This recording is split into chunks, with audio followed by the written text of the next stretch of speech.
Being soft doesn't make you attractive. You see, as men, we've been told to open up so many times, and it does my head in. We've been told to be more vulnerable, just let it out, do the Google Gaga tears, and honestly, that is just BS, respectfully. Now, my name is Dole, and I'm a dating coach who teaches men how to be wanted and loved by the right women. So, I've been in the fitness space for 12 years, self-development space for 12 years as well. And I've trained and coached multiple couples and people who are struggling into overcoming their issues and find their inner peace and get to where they are today. All right. Let me explain what I said. I was watching a video, and there was this dating coach. I'm not going to state his name. We may probably know him anyway. And he was just like, that women are asking or yearning for us to open up more. And I found that interesting because, again, as guys, we are taught to just be okay with rejection. But then, what if I told you that it's not just about being okay with rejection, it's actually about understanding that women are looking for certainty. So when you're in tears doing the Google Gaga stuff, there's a way to go about it. Like, I'm not saying that you shouldn't open up, because I definitely, as a husband, my wife's my best friend. Like, I 100% believe that you can have women as friends and whatnot. 100%. But at the same time, there's a way you go about it that allows them to receive it well. And let me break that down. So here's the thing. You can open up, but you need to open up by helping them understand that you don't need to open up, but you're being transparent. And what that does, it sets you up for something that she immediately values. Oh, this is special now. He doesn't do that for everyone. Because the problem is, some of you guys think that it's okay to open up and the problem is it goes back to some of the things. When something is in abundance, so you're opening up to everybody, or you're the crybaby in your squad, or something that you're constantly doing, right? It's just there. It's there every time. Because it's abundant, it loses its value. And that's why some guys don't get it. Like, stop telling people to open up. It's not that. Because I'm telling you now, I've been on both spectrums. I've been the guy that opened up, and a few days after, I just didn't get a response anymore. I'll share a story. So when I was going through my depression, I remember I reached out to one of my female friends at the time, and I was like, I need help. I was in tears. I was like, I don't know what to do. Like, I just feel lost. I just need help. I just need someone to just hear me out. And she was like, I'm gonna call you back. She didn't. And what that taught me is,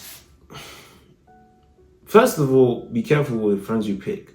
But more than anything, it taught me that I kind of went about it the wrong way. And the reason why I did that is because I wasn't, how do I explain this before I get cancelled? I was trying to open up in a way that benefited me, rather than allowed her to feel like she was being valued. And don't get me wrong, sometimes you need to be authentic and open up and just be you. Just don't do that with someone you met 2 days ago, right? Build the relationship, build the credibility.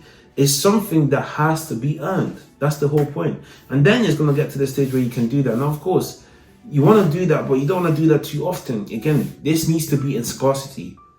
You've got, even if you can do it, you've got a very limited window for that to be something that you can do. So, because the problem is, the woman can only support so much before it starts to affect her idea of you being the person that represents certainty as a protector.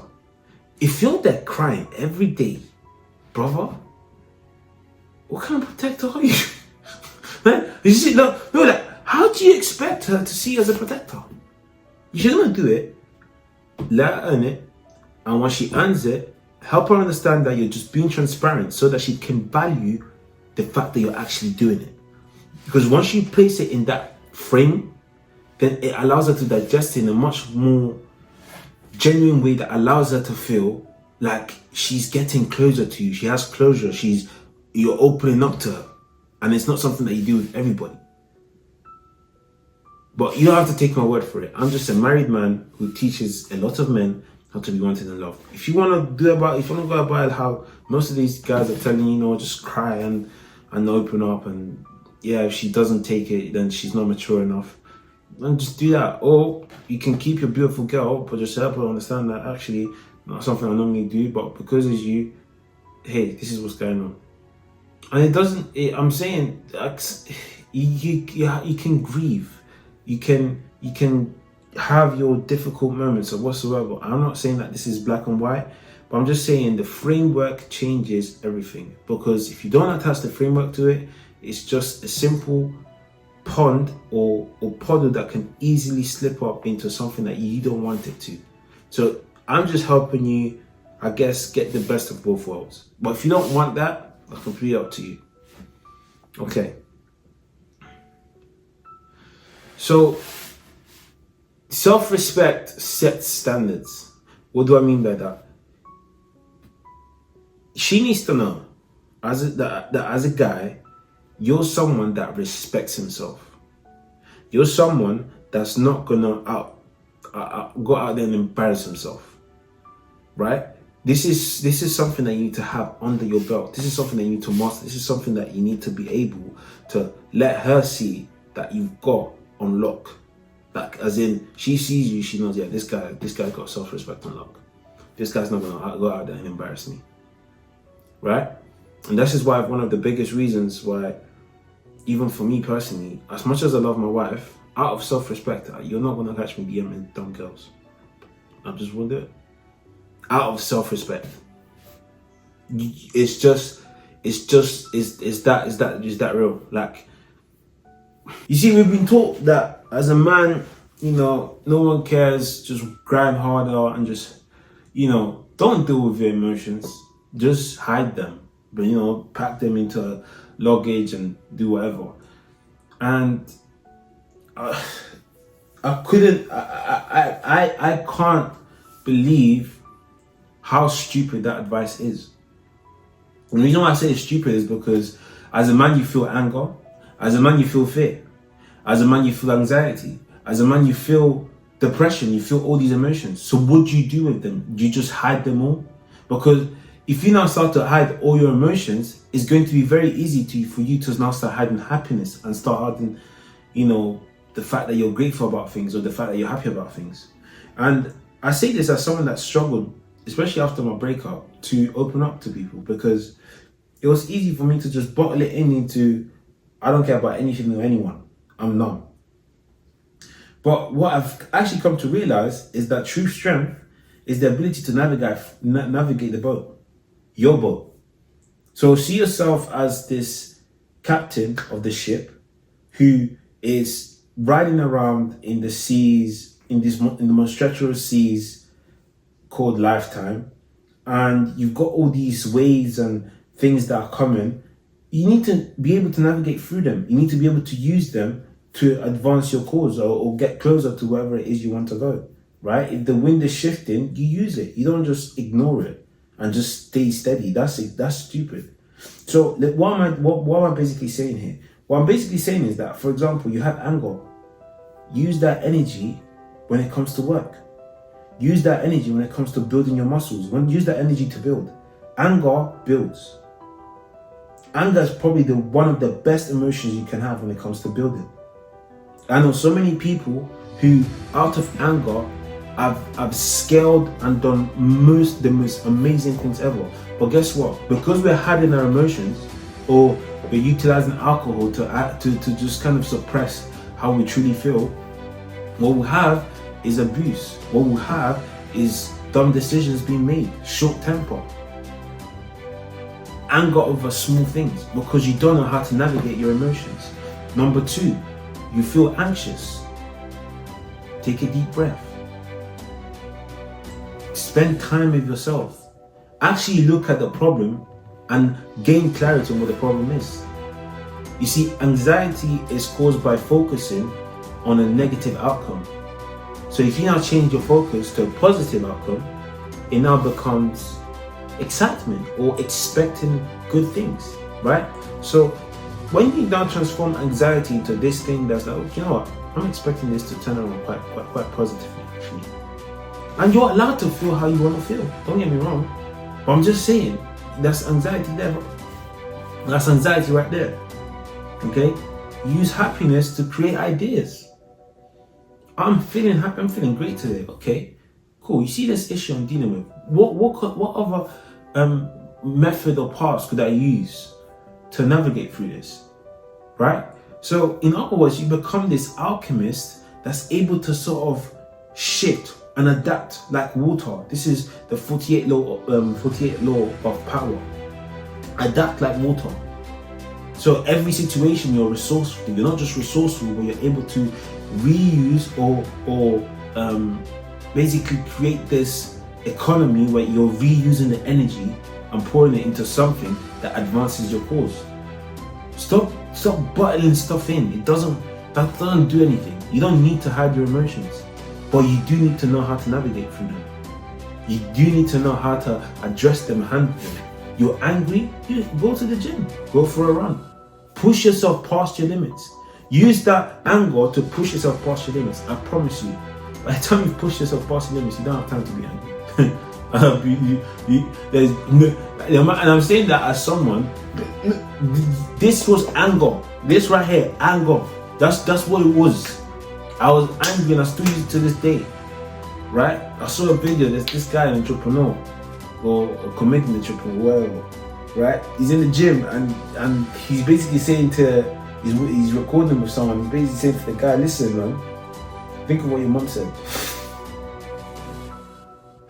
Remember what your mom said, you're a failure. And he goes harder. That's exactly it, bro. That's what's when you lock in. You utilize the anger, all the insults, all the rejections. You turn that into power, right?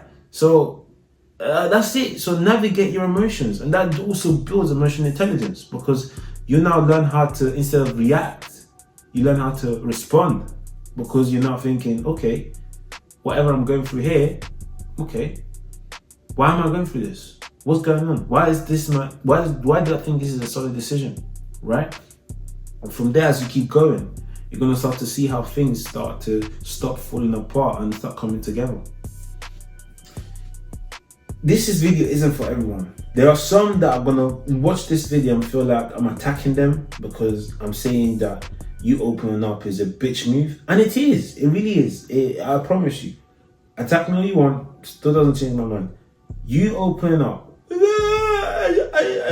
going through that. I don't know how to do it. And I don't want to do a solution. I just want to tell something. Bitch move. 100%. And the reason why is because the truth of the matter is just learn how to navigate your emotions.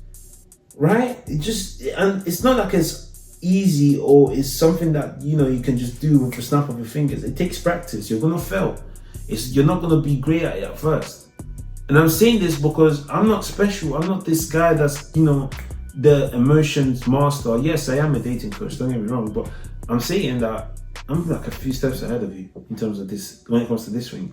And that's only because I practiced it more. If you start practicing now, in 2 years' time, bro, you could be exactly where I am in terms of emotion navigation. It takes reps, but more than anything, it takes commitment. You need to be committed to learning how to make sure that you stop reacting and you start responding. Because the truth of the matter is, if you now react, lose your shit, start crying like a girl, or start crying like, bawling your eyes out, right? Which sometimes, well, look, if someone died, when someone's passed away, that's different. But if you're not dealing with everyday life issues and that's what you want to do, try it for 10 days straight. If you don't take my word for it, don't call my bluff. Try it for 10 days straight with a woman that you're interested in and tell me how it goes. If it worked, look, I was wrong. But if I know what I'm saying, no woman wants to deal with a crybaby. Crybabies don't even want to deal with crybabies. Babies don't want to deal with crybabies. No one wants a crybaby. And that's exactly what happens when you start bawling your tears out consistently.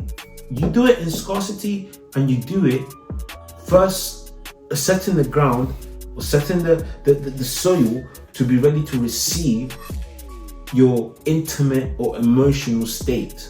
Because if you don't set it up, it's going to fall into ground that's not going to be able to receive it. I hope this is making sense.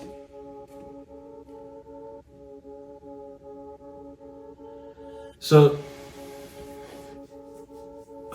you can still be confident, you can still be masculine, and you can still be yourself. You just really need to understand that if you're going to be doing this, boy oh boy, you're going to have to take the steps. You're going to have to do the right. And you're going to have to make mistakes. But I guarantee you, on the other side, there's inner peace. There's the ability to transform your energy or transform yourself into a powerful machine that is just so on it. Like you're able to take on anything because you know how to switch and use your emotions appropriately. You learn and gain how to speak to women and be emotional, which allows it's kind of freeing. I love being open with my wife. Was I someone that was open? But absolutely not. I was labeled nonchalant more times than I can count. Because even to the point where my sister came to me at one point and she said, "Are you ever going to get married?" That's how bad it was. Because I was so cold. I had no compassion whatsoever. I grew up in a hyper masculine environment. My biological mother wasn't around. And when my dad remarried, he married an amazing woman who was also very on it. My mom's on smoke. My current mom, she's on smoke. She don't play, right? So I grew up in a hyper masculine environment where excuses just weren't an option. I remember there was a time where I had my wisdom tooth coming out, and I still went to work like nothing happened. I was on the phone, but it didn't stop me from going to work. Because I grew up in an environment where excuses it was a big no. Okay? So when I say that I understand the transition, especially if you're nonchalant, to this, I completely get it. But at the same time, I'm telling you now, there's strength in being able to navigate through your emotions, being able to feel what you want to feel, being able to be honest with yourself and be authentic with how you feel, and find a way to navigate through it, because you're able to channel it into different streams. And instead of it turning itself into this thing that you can't control, that you need someone to support you in withholding or letting go, it becomes this stream that you get to utilize or store for rainy days or good days or bad days, and just use to sort of channel yourself into becoming a better version of yourself. Look, this life thing is a journey and no one has it figured out. I call my bluff. Again, call my bluff again, I don't mind. We'll find out when we're dead anyway. But my point here is, this is how everything changed for me. This is how I stopped being a bitch or someone that wanted the usual, I want my woman to be able to open up. No, I'm good. I know how to do it for myself. Alright? So I really hope this video has helped. If you're struggling with this topic in particular, definitely check out some of the other videos. But if not, feel free to book a consultation call where I don't think. So just to give you guys an update, we've got a class. So we've got a group. The first group is gonna start in February. All right. So we've got a few spots left, and if you're interested in joining, let's book a call where I can see if you're a fit for the program, and if you are, I'll be excited to work with you and get you in 8 weeks time to become the man that attracts the thing he actually wants. Alright, so without further ado, if this video has helped you, added value, drop a comment below. Let's see how you're navigating through your emotions, and yeah, let's get you pumped up and ready for the year. Look, second official week, I think, for January feels so past that, but look, we're still here, we're still going, it's still January, so let's go. Guys, I'm watching you from afar and I'm rooting for you. He-Man Gazzy style. Come on, man. I'm joking, I won't say that. But I'm not gonna, I need to create my own slogan, because you guys, you've been supporting, man. Honestly, I appreciate the support. I need to create a slogan. Okay, cool. So, guys, I'm watching what you're doing, and I respect it. Peace.